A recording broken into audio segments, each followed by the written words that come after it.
Hello everyone, good evening. Welcome to this English Live on Bridges of Light International. Let's wait a few more moments until somebody connects.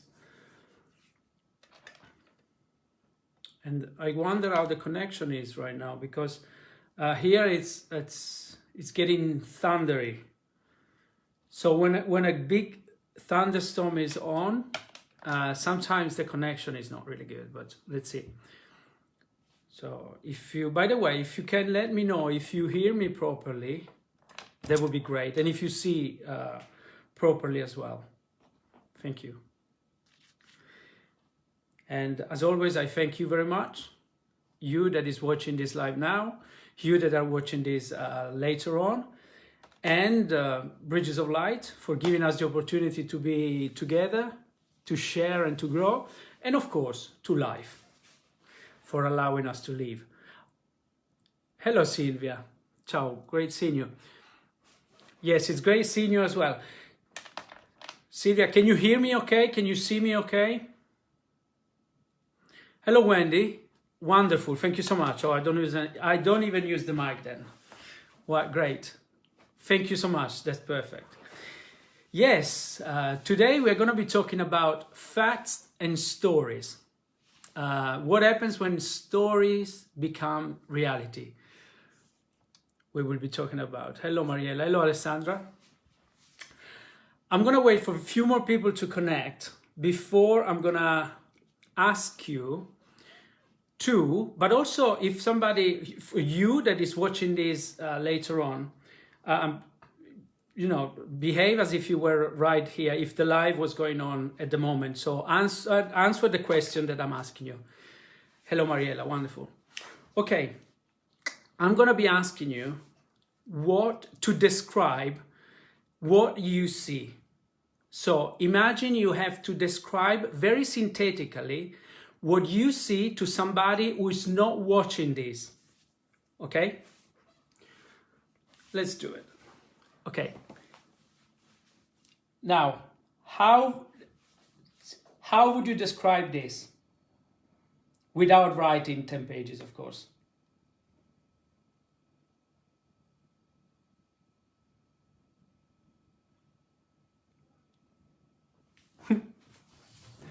What have you just seen? How would you describe what you've seen to somebody else?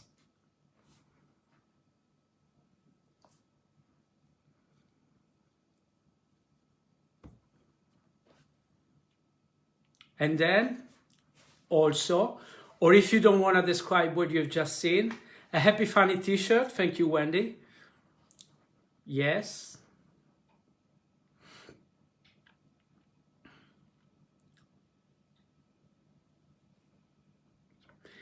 Anybody else would like to say, even just 2-3 words? It's a happy t-shirt. Thank you, Sylvia. Imagination. Thank you, Alessandra. Chiara, wow, che t-shirt. Yes, Chiara, how would you describe this to somebody? Remember, you're describing something to somebody who hasn't seen it. We know that everybody else is seen it, but you imagine somebody doesn't have a clue. So, and you have to tell them what is here.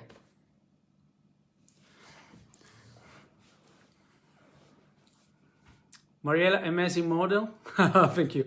Thank you. Sylvia says, someone happy that the weekend is coming. Yeah.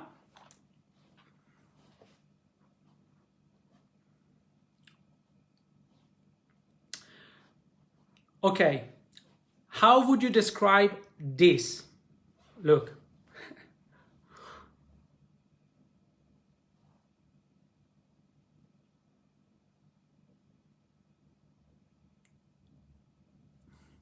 Again, somebody is not seeing me, and all you see is this. What would you say it's happening?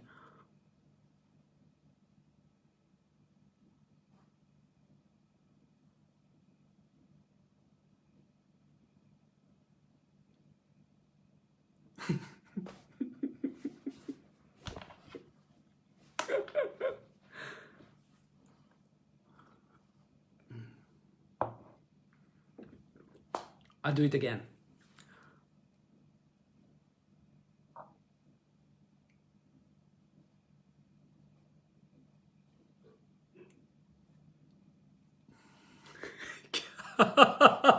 Chiara, you have to write. You should. Silvia says, an expression of worried surprise on your face. Okay. Silvia says, an expression of worried surprise on your face. An afraid man. Okay. Okay. What else?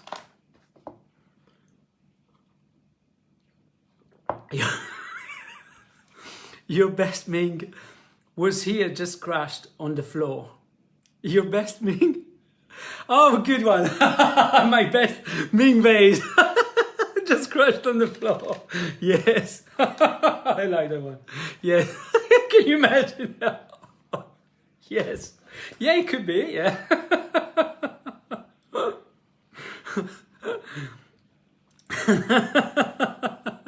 Lurlo. Yeah, you're right. Hello, Sandro. Ciao. Lurlo. Yes, the one like that. Which reminds me of the mask of Scream, isn't it? Yeah. Okay. Shock. Yes.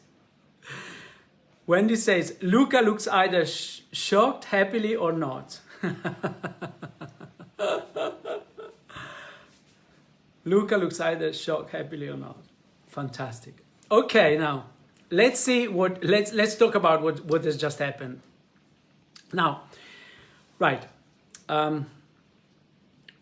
Okay, this is the question. The first time when you describe this, for the description that each one of you has given, would you say that you have told a story or you have described facts? Which, by the way, everything, and I mean, well, everything that you wrote in the first instance, when we were talking about the t-shirt, yes, definitely it was all accurate.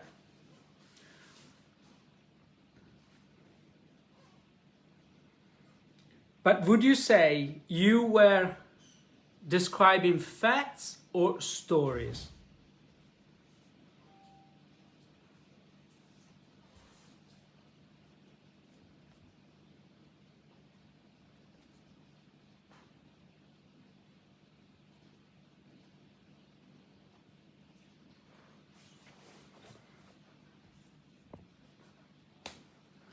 Okay, the second time when I was doing this,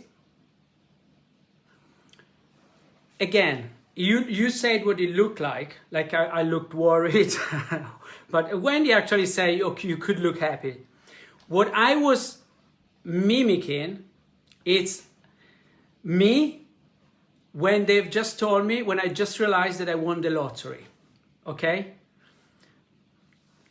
Yes, Wendy, your perspective, your story, yes. Sylvia says, I think facts. Okay, great. We got different opinions here, yes.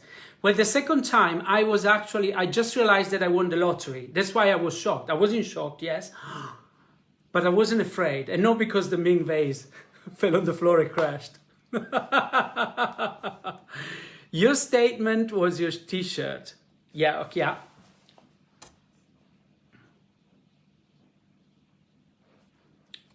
Okay,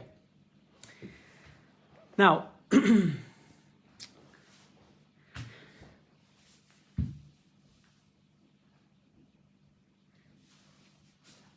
do you think that somebody that doesn't know what a t-shirt is would understand what you were talking about when you said that you saw a t-shirt?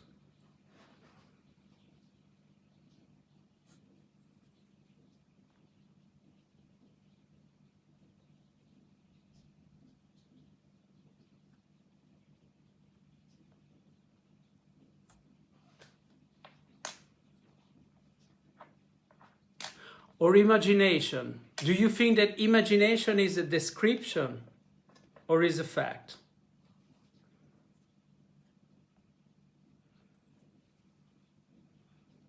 There is a reason why I'm asking you to reflect on those things. It's not just because. The second moment, I think, is a fact. I think a fact. Maybe yes, maybe no. Okay. Now, I tell you, of course, like always, what I think it would be fact. Okay. The first time when I say, if I had to describe this to somebody, I would have to tell them, okay, it is, if they know what a t-shirt is, of course, it's a t-shirt. Or if they don't know, I would have to say it is something that we wear, something that humankind. My gosh, difficult question today. No, there's a reason why I do this. But yeah, I just want to approach this in a little bit different ways than normally. I would have preferred to describe what is a t-shirt. Marielle, it depends on the prospect we see them. Yes. But let me see if I can synthetically describe you, show you what to be objective really means. But even that, we'll see that it's very debatable. Okay. Now, it's a t-shirt. If somebody say, what is a t-shirt? If somebody that we use as human beings to cover our bodies. And this t-shirt has got its sleeves, and I would have to say what the sleeves are. They're short, and they're of a particular color, which is blue. Then there's gray, then there's a writing on it. Then there's two, yes, you're right. Whatever you said, it was totally accurate, because it's two character, that they are born out of imagination. Two character born out of imagination. Yes, they are happy. They embody happiness, and they are of this round shape. They're wearing glasses. They're doing this. In other words, anytime that we literally, and I mean literally, think of what we are seeing, we are talking about facts. Facts are what is concrete, what is not arguable, it's not debatable. When I was doing the facial expression, which is this, I was shocked because I won the lottery. But from whatever you were interpreting, for your interpretation could have given rise of a story which says Luca is worried. Hello, Cinzia. I love the minions. I love them too. I see what I think to see. Yes, Mariella, we all see exactly. We see what we believe we are seeing, okay? This is what I mean. This is the point.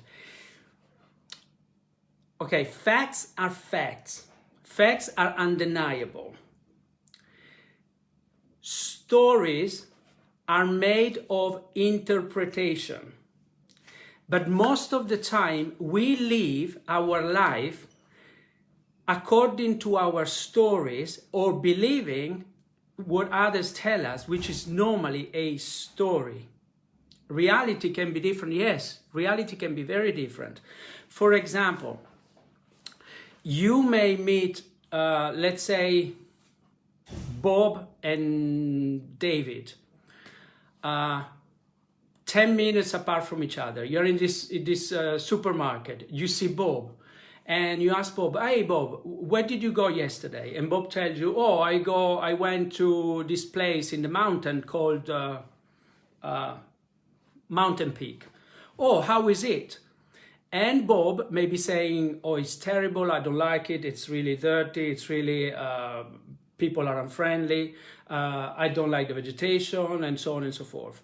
10 minutes later, David tell us that he's been in the same place, but his story may be completely different. He might be saying, oh, I love that place, it's beautiful, the vegetation is fantastic, people are very friendly, and he talks about the same place, the facts are the same, but its story, it is completely different.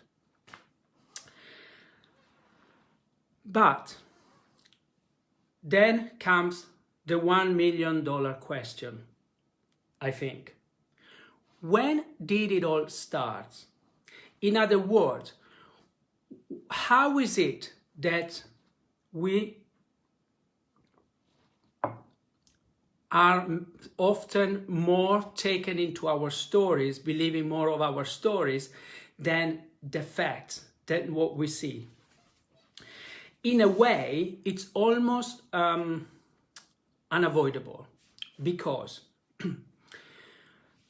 a child, until one point, and I'll tell you when that point is, he grows, he is born into this world and is one with everything. A child has got the experience that we all, as adults, strive for. We all long for the experience that we had when we were kids, but of course we don't remember it because cognitively we don't remember it. But even now, we may know that we are one with everything, but it's really difficult to experience it. Sometimes we do have the experience of total oneness, especially when we're very present, when we're looking at the sunset, when we are looking in the eyes of somebody we love, or the eyes of a kid because they're very present, or the eyes of a dog, or simply when we are in a meditative state, or we just come out from meditation. But when we were kids, we were always in that state. We were one with everything, until the moment that an adult sees us looking at something, and he tells us, oh, that is a chair, that is a window, that is a dog, or whatever else. Up to that point, the child is literally, it hasn't got any concept in his mind or her mind. It's literally just absorbing everything. He is one with all. The moment that it's told that something is a name, that between that thing that was literally just there, it was an extension of him or her, and I'm talking also of other people, that thing or that person becomes an entity in itself. Do I make sense? Because when we learn language, we learn how to name everything, and we learn how to identify everything, which is beautiful. It's got a wonderful, looking for the word, a wonderful function. Because if I tell you, oh, yesterday I went to the river, I can give you the concept and the image of being at a river. Otherwise, I would have to take you by the hand and bring you to the river. Okay, but I can just tell you river and you think of a river. By the way, just write anything, anybody, because I'm not sure if my comments have stopped, like sometimes happens, or you just are not writing anything. Because if you're not writing anything, it's okay. Otherwise, I'm going to use the other phone, the other telephone. Let me see if I can. Can you guys see what, can you guys, write anything, okay? Can you that you can hear me? Oh, you can, okay. Hello, Marie, fantastic. Okay, I'll keep going now. So yes, I was saying, when we learn language, we learn concepts. And between the outside world, thank you, you're listening, thanks. Between us and the outside reality, what was interposed between them, and it still is, it's concept, it's our stories, it's our interpretation. And you know what? It's almost impossible. Thank you, you're listening. Thank you, Wendy. It's almost impossible, and I'm serious, not to live with stories in our head. For example, if I say think of a, definitely if I say think of a flower, each one of us is thinking of a flower, but each one of us is imagining a different flowers. Some of us may be thinking of a rose, some of us may be thinking of a daisy, some of us may be thinking of another flower. If I say a tree again, we all know what a tree is, but each one of us has got a different image of a tree. So if I wanted to transfer exactly the same image to you with words, it would be very, very, very, very hard. I would have to be really, really precise. And even then, it would be almost impossible. So that's just to be mindful of the fact that what we take for granted as reality, it is always, really always our interpretation. As a matter of fact, our stories, meaning the concepts that we believe in our mind, they even shape what we call reality. Each one of us has a repetitive, let's call it a baseline story about life, and that story predetermines what life is to you and how life is for you and to you. I've seen very clearly, for example, when my story, my interpretation about myself, others, and life was of a certain kind, and my reality was totally different from the one that I am now. But the point is that reality outside hasn't changed, but my inner stories have changed a lot, and they keep on changing. So if we don't like reality, if we don't like the facts, of course, let's change right, left, and center. Whatever we can change, I'm the first one to say, if you want to live frustrated, if you know that something has to be changed in your life and you don't change it, you'll be frustrated. So the first thing, if we can change something, let's change it. Although if we cannot change something, and sometimes there's, let's call it, there's things that happen in life that are part of our destiny, we cannot change, but we can always change the stories about that. And what is the story? We can change the interpretation, what we tell about them, and they will definitely change. But before I keep talking, let me see if somebody wrote something. Mariella says, are you referring to child's curiosity and imagination? No, Mariella, this is even before, I'm talking even before a child gets curious and imaginative. In fact, this is totally my assumption. I think what I'm talking about, the phase I'm talking about, it happens very early in a child's life, probably between 1.5, 2 years old, when the child learns how to talk. And at that stage, the child, it is curious, yes, but its imagination, it's not so developed yet. The child is literally still in a space of, it's curious, but it's not imagining much. And again, this is only what I believe, what I think. I think if we could get into the psychic of a very, very young child, what he is thinking of or what he's seeing, and we would say, oh, it's his or her imagination, it could well be awareness. It could well see and feel things and imagine things, but they are actually transcending what we call reality, but it's the superficial material reality. So I would dare to say that it's what he's thinking, it's more real, that the imagination that comes on after, that overlaps onto the imagination that the kids that he has. And yes, and maybe he says to somebody, oh, I for example, kids sees they imagining friends, or they see entity, they hear voices, some of them, not all of them. And then the adults say, oh no, it's all your imagination, it's not real, when in fact maybe that is the real thing.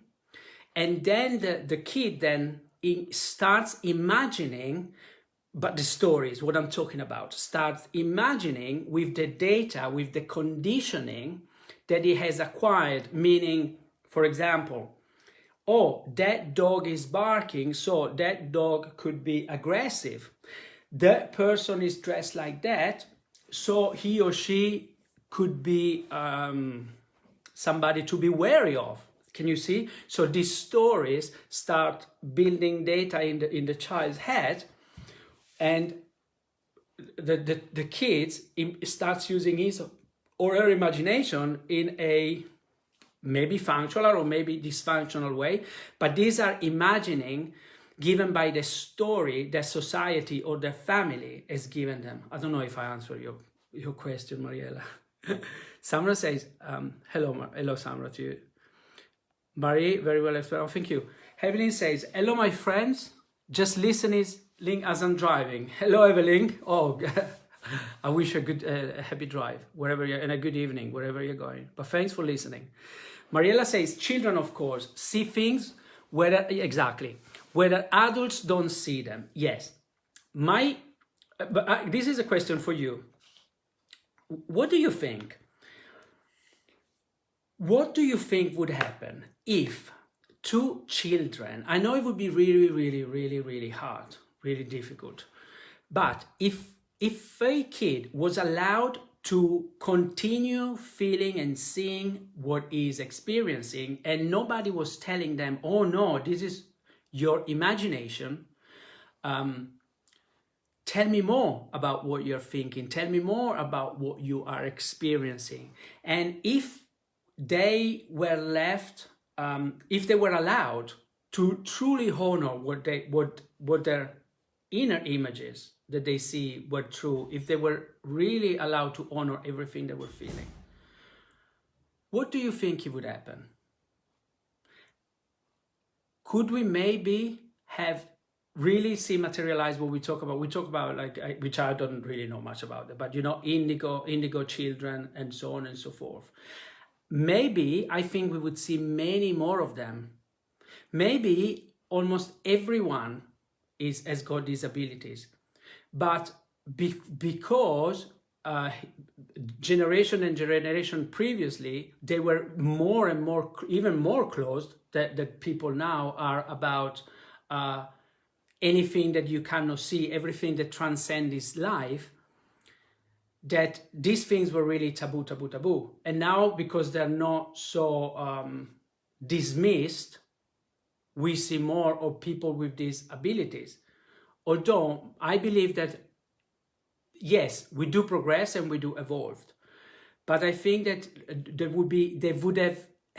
would have been even more people already in previous generation with abilities that we don't see much, because I think we stopped believing that these images, which what we used to call, what an adult to a child says, it's your imagination. In that context, for example, the irony is that the adult says, oh, there are only stories in your head.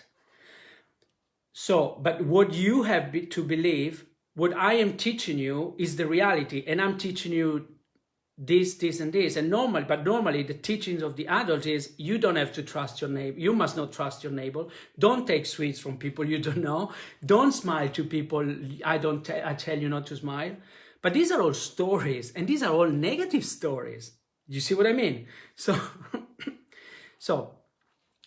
Mariella says, in fact, we should listen to the child. To the child we are often. We should listen to the child we are. Yes, of course, yes. Children are gods. Literally, I'm not kidding. In every child, there's a God. There's a God that gets castrated by the adult. So the child, because the child is a creator. The child is creation itself. The child wants only to play. It's joyful. He wants to create. He wants to do. It's a creator. What is God? Life. It's creation. But adults, often, not always, but they say, no, don't do this, no, don't do that. And so they get caged in and they don't express who they truly are. And what they do, if they create out of a story. They create out of the conditioning that they have been trained to believe. But can you imagine if every child was allowed to create out of his or her authenticity? Yes, purity and innocence. Yes, they would create out of purity and innocence. And I am more than convinced that we are animal first. Where is it and who got this idea that we are something other than animals?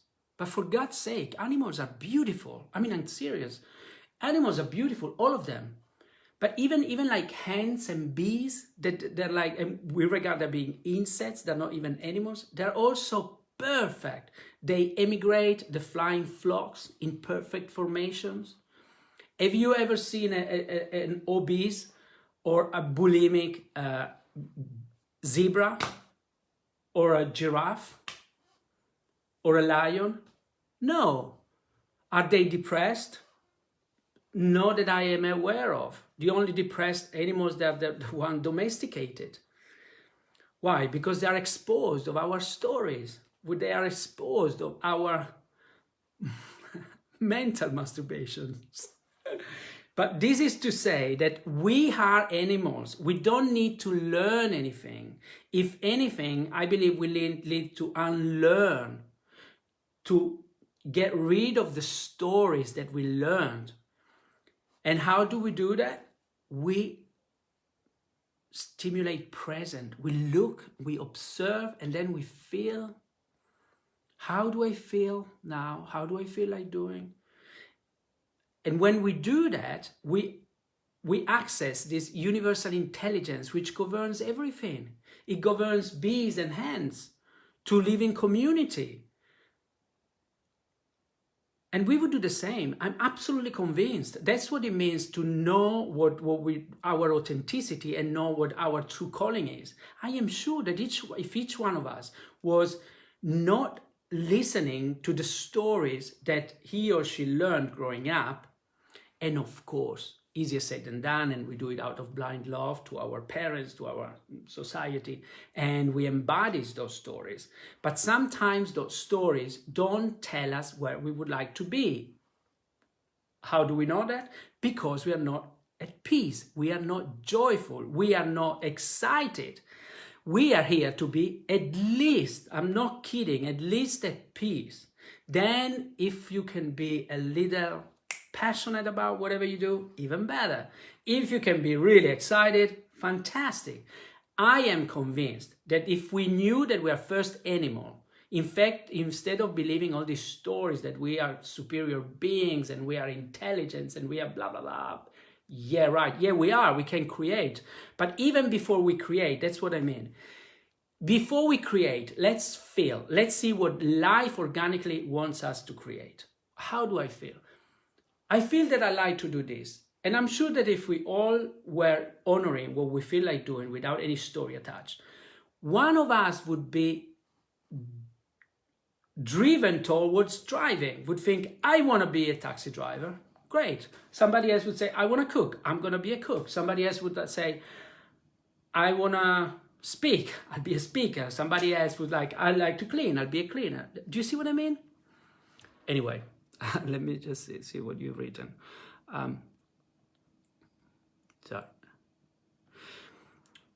Yes, God is purity and innocence. Yes. Creation is purity. Creation is innocence. Everything else, it's a story. And normally, you're right. Normally it's a story covering up the purity and the innocence. It's so simple, so in our face. We wonder why the world is not working as we all would like to be. How can we not see what's happening? A child of 3-4 years old, right? And we are not ashamed of this, but I think we should. I think we should be ashamed of what? You know what?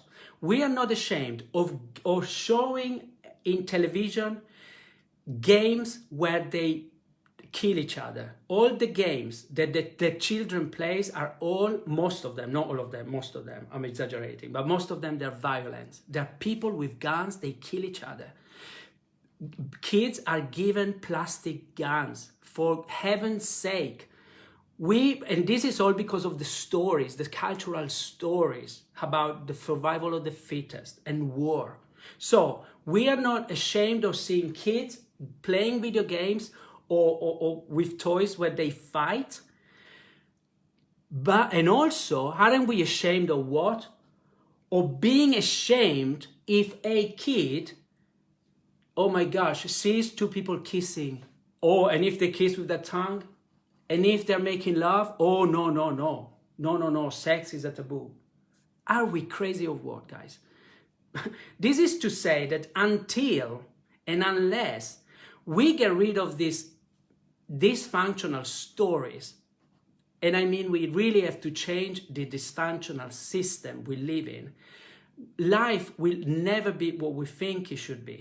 But it could never be, because we are promoting violence to kids, to innocence and godliness. In itself, we tell them violence and war is good, competition is good, but the real good thing, love, and even the expression of love, and even sex, yes, it's not.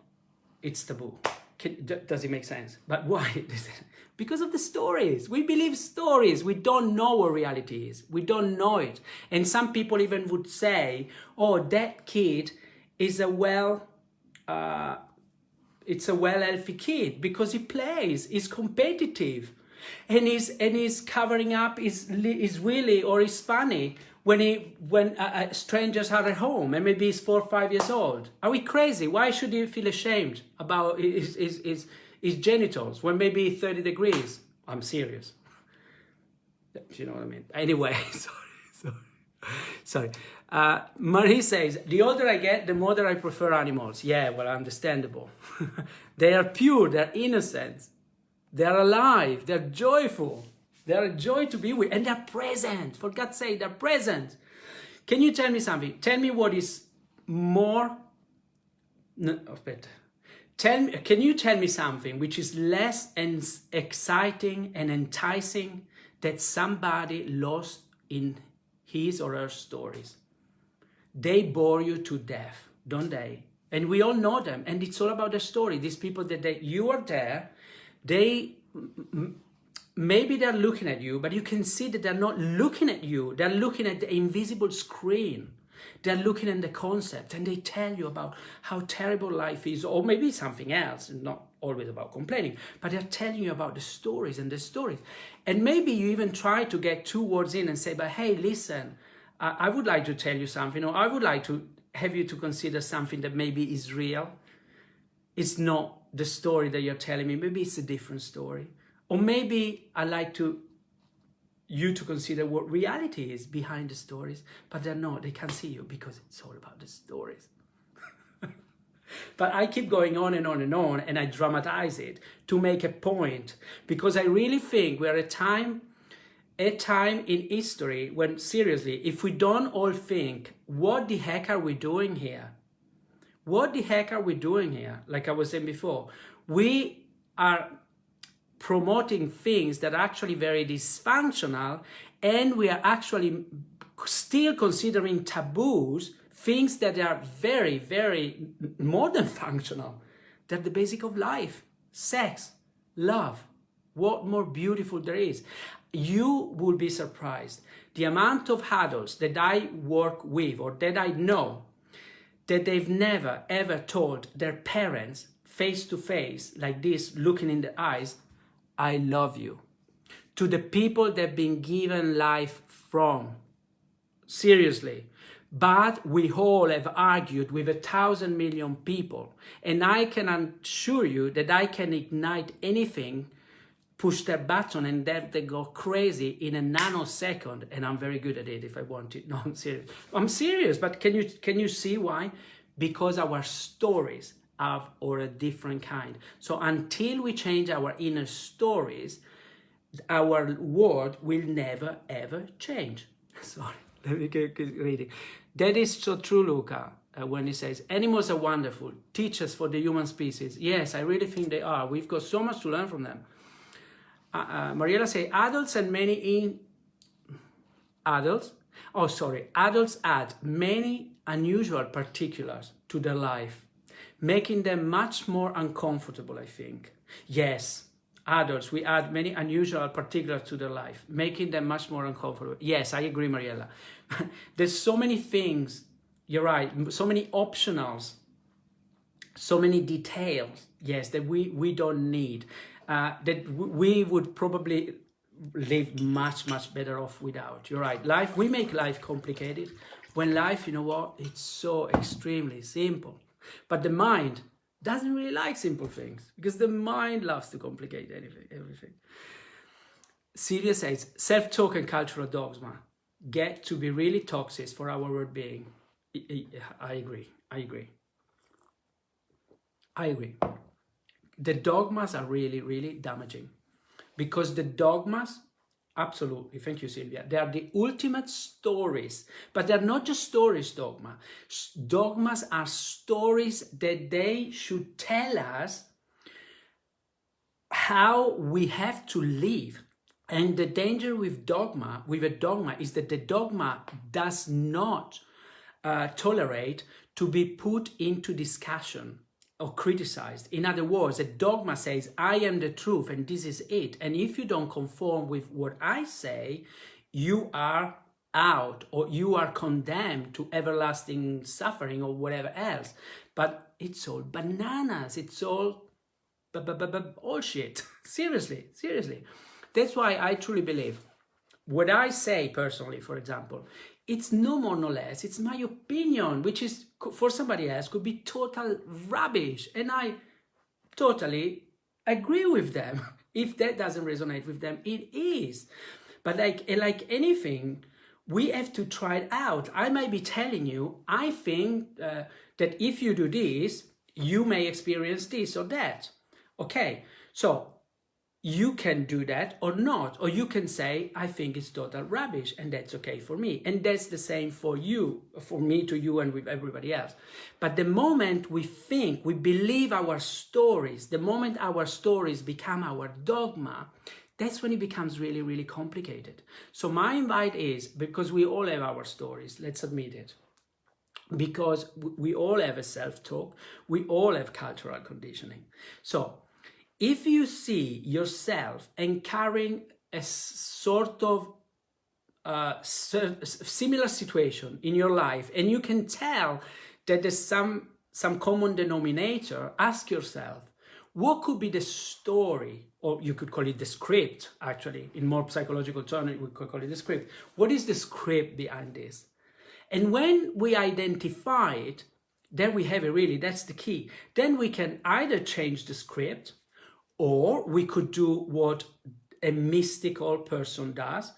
What is a mystical person? It's somebody that lives in a state of oneness. It's a person that knows and is aware of the oneness of it all. So it's a person that transcends story, is a person that is very present, and it truly abstains from giving any kind of judgmental value. It wouldn't say, oh, it's good or it's bad or it's right or wrong. It would just say, okay, let's see what happens. See what unfolds and see what unfolds. And that's real curiosity. That's becoming like a child. You know, a child plays with life. A child doesn't really know what's right or what's wrong, right? No, until we tell them this is right, you should do it, this is wrong, you should not do it, this is good, you must like it, this is bad, you must not like it. And a mystic becomes a child in a way, or childlike, I would have to say, because child, I mean not childish, childlike, like a child, but with the awareness of an adult. Okay, Marie says, so free, so free ourselves of the chattels of conditioning put upon us we grow up. Well, I don't know what you mean here, but yes, if we were able to free ourselves from all the stories, yes, that we were all the story that they were told us, that they told us, and that we interiorized and we believe, and they create our own reality. If we're able to free ourselves from them, yeah, I mean, it's wonderful. Then we become the director of our life. That is when we write our own script. Having saying that, I'm not here to say you can create your life 100% how you want it. I don't think it's that easy and simple. I really think that there's a destiny that we can create, but what we can always create, it's how we react, which react is more automatic. So I think from an anemic, from a soul kind of perspective, we always have the choice to respond, meaning how to exactly respond, what is our attitude towards whatever is happening to us. And that capacity, we have it. But the capacity, often, it's limited by what? By our stories, because our stories normally tell us, I am not good enough. I am not able to take control of my life or my emotional life. So I cannot be emotionally autonomous. I need others. I need somebody that loves me. I need this. I need that. Do you see what I mean? But these are stories. These are stories. So if we dare to look beyond the stories, if we look to go beyond the concept, the invisible screen between us and reality, it can be truly surprising what we see. We may really see reality for the first time like we've never ever seen before, just because we chose to look past the story, where we put the story aside and we go, but let me actually take a good look. Who are you? Who are you? How do I really feel about you? Maybe I feel different than what my story was telling me. I wonder why. Sorry, someone says totally dysfunctional. Ciao, Sonia. Ciao, thanks for the heart. Wendy says, time to break the generational cycle of stories. I agree. Yes, we can, but we really can. You know what we can do? Because I'm not, okay. Changing the system, from my perspective, it doesn't mean really, and you're not talking to an activist, I'm not talking that now we get against, let's say, for example, against violence, showing violence to kids, or against shame and guilt about sexuality and expression of love. No, I'm talking about, let's get over these stories in our head. Let's us be the first one, then, when we see a child expressing love or nudity or whatever, we are at peace. We know that that's natural. We know that that's something organic, and we don't add a negative story about it. Let's be the one that we don't need to be anti-violence, although we can be pro-peace and pro-awareness, meaning if we see a kid playing with a plastic gun without getting angry, we could maybe inspire him or her of them to play something else. I'll tell you this, which is funny. Well, it was funny and tragic at the same time, I have to say. It was a while ago. It was my nephew was playing with Nicolo. Anyway, like a boy that lives underneath him. They're the same age. They're 5 years old. And anyway, my brother's son. So they were playing. I always play with them. When I get in, the first thing I do, I get down on the floor and we play. And that particular time, I really thought, oh, I've had enough. And I told them, I said, guys, boys, okay, please. Now I would like us to play to something which is not competitive, when there's no winner or loser, and there's no violence involved. Oh, I laugh now because I like to laugh, but my my brother's son, he went hysterical because he didn't know what to think. It was just like, for him, it was just unthinkable. It was like, it's as if I was telling him, we can't play anything, because it was like, for a moment he went, oh, and he started crying like, ah! I was like, oh my gosh. But this is just to show, can you see the stories, the cultural stories we are conditioned are so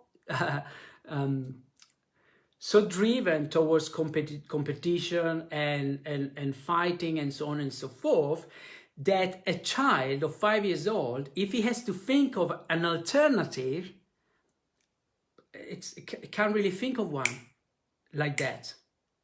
Do you know what I mean?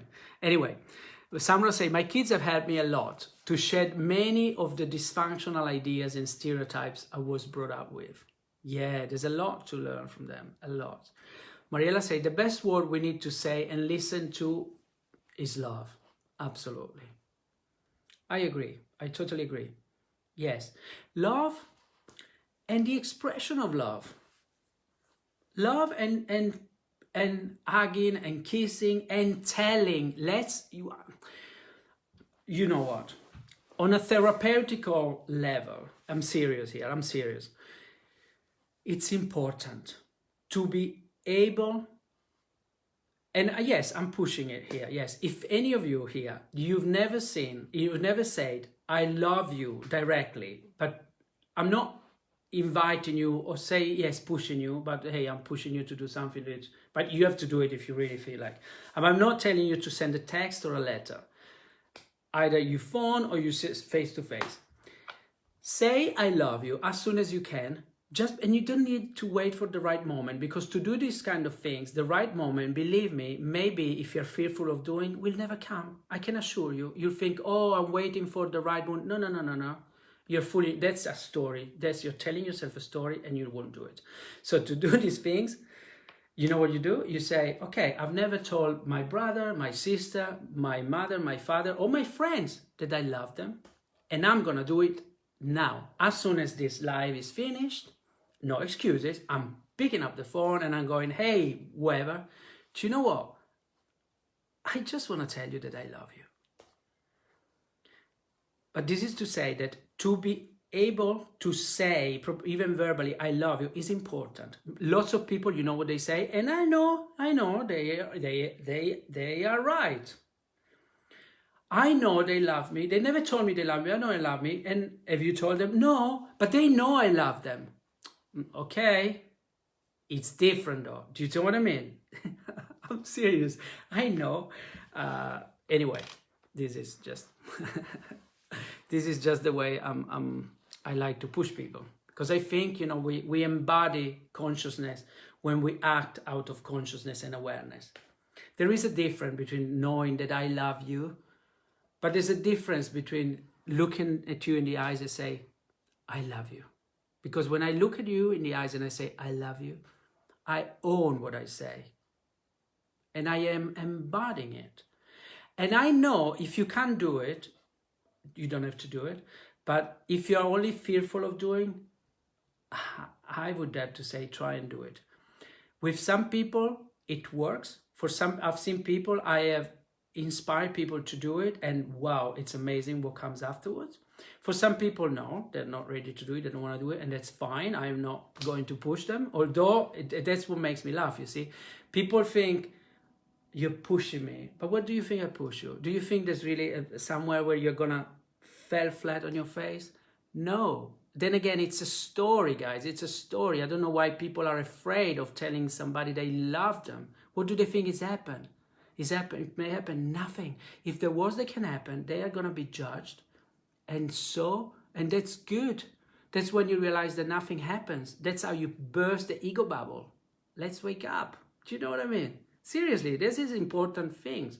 These are very important matters. Because you know why? If there are people that think that these things are dangerous. And in fact, they tell you, oh no, you should go and see a psychoanalyst. And you know what? Yes, the psychoanalyst is very happy to see you because he has an assured client for years. As a matter of fact, the psychoanalyst will never tell you to stop and go and see him or her because it's all about stories. It's all about interpretations. And he'll never push you because your stories are what's driving you. And you think you're going somewhere. Yes, you're going somewhere with your head, with your interpretation. Anyway, I don't know if I got a message. Anyway, without lots of time, spontaneously. Yes, spontaneously, absolutely. Life is very now. There's no other time than now. That's also why I'm so firm on saying you never told somebody you loved that you love them. Do it now. I'm serious. When do you want to do it? Tomorrow, in a year time, when maybe in 2 hours time, you may be hit by a double-decker bus and you die and you never told them you love them? Or they may be run over by a double-decker bus and you think, oh shit, I never told them that I love them. I'm seriously, I'm exaggerating to give a point, but that's life, really. These are the things that we regret in life, guys. Not the fact, oh, I wish I bought that whatever I wanted to buy, or I don't know. Such a stranger are able to do.